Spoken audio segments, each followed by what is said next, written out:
Oh my god, I am so sorry, Michigan. If I knew you were this bad, we would have just started our backups at the start of the game. I promise. I swear. But in all seriousness, Quinn Ewers is the best quarterback in the country. We've got the best running back, best offensive line, best defense, best kicker, best everything. We're going all the way. Fuck you, Georgia. Wow, we are bad. Either that or Texas is winning the national championship this year. So let's see. Davis Allen, yeah, he sucks. Running game, non-existent, and our defense is pretty much just Will Johnson. So, yeah, not good, not good. And now we've got USC in 2 weeks. Yeah, I'm just gonna go watch last year's Rose Bowl highlights again. Survive and advance. Survive and advance. Survive and advance. Yeah, I saw this one coming from a mile away.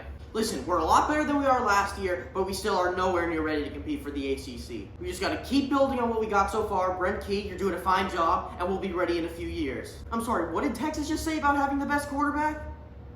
Also, 41 wins in a row, nothing special. No. That did not just happen. We definitely did not just lose to a MAC school after beating a top 25 team on the road last week. Riley Leonard definitely didn't look like he'd never thrown a football before.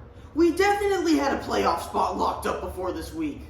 We definitely are going to make the playoffs with ease. I'm definitely in denial right now.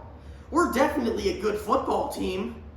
I'm definitely saying definitely a lot right now because I'm trying to not face the true reality that our team's just another overhyped mess. Nope. We are not going back to the Cam Rising injury arc again. I've seen that movie too many times and I'm not going back to it. We put up 0 points after he left in the second quarter. 0! Defense, you're still balling out though, but just please tell me he's going to be okay. Alright, oh my god, he's only going to be out for a week. Thank God. Crisis averted, everyone. Crisis averted. Thank God we play Utah State next week. Okay, so it's one thing when the offense shuts down in the second half. That's totally fine. It's expected. I've been dealing with it for the past decade. But it is an entirely different thing when the defense decides to take the second half off, because then we're screwed. We were up 19-7. We had this game won. And instead we just added another painful chapter to this rivalry. Don't worry though, top 25. I'm sure I'll be seeing you in a few weeks because, you know, we're Iowa. Expect a lot of 13-10 wins going forward though. Dang man, Tyler Shuck's actually really good. I guess that's what you get when you're in your 7,000th year of college football. Now that Notre Dame lost, that game actually looks somewhat winnable again. Alright, let's do this thing! And also get through Georgia Tech first. Jackson Dart is a literal passing god. First week, 450 passing yards and 6 touchdowns in the first half. And then this week, oh, nothing special. Just set the SEC record for most consecutive completions. I'll tell you, with all that talk about Georgia, Texas, Tennessee, and Alabama right now, we're actually kind of flying under the radar right now.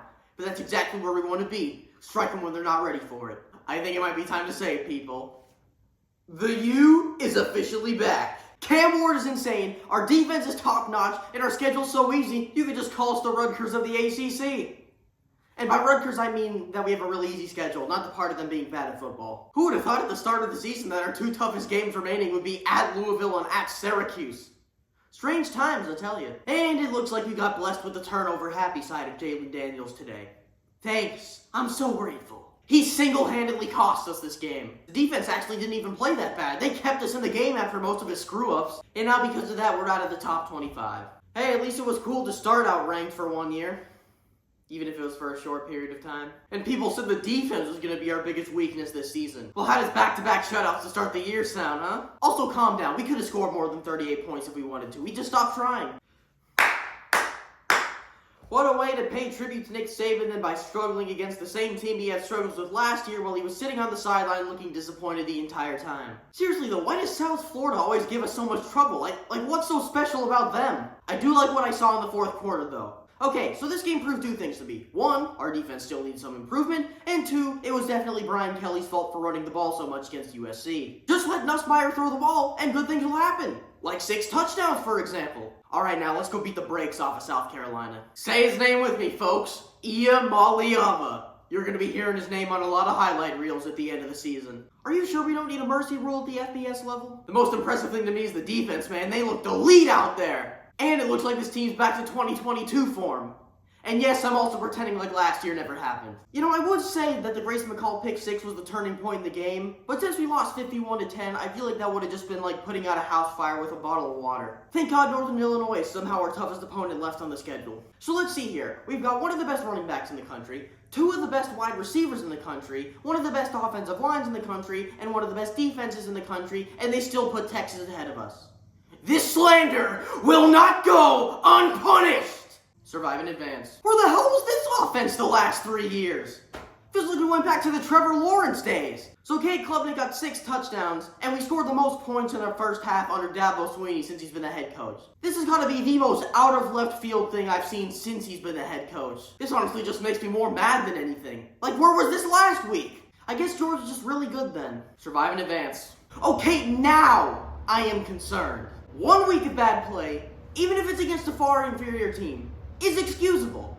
I understand it. You have an off day. You underestimate him. I get it. But consecutive weeks of barely escaping a team that you should beat the brakes off of. Yes, I know we've never beaten Boise State before, but that doesn't matter when you have the far superior team. Or I guess I should say when you think you have the far superior team. The only reason we even escaped this game was because of 2 plays on special teams, and we almost screwed that up by dropping the ball at the 1 yard line. And worst of all, I had to pay for a Peacock subscription just to watch this mess. Is this hope that I feel? We're actually good and possibly a top 3 team in the Big Ten? D'Anton Lynn, you truly are the savior that this team needed. We got our first shutout since 2011 thanks to that beauty of a man. Also, did you see Jaden Mayava out there? Dude looks like he's got a bit of Caleb Williams in him, huh? We just keep striking gold with these quarterbacks, baby. Fight on!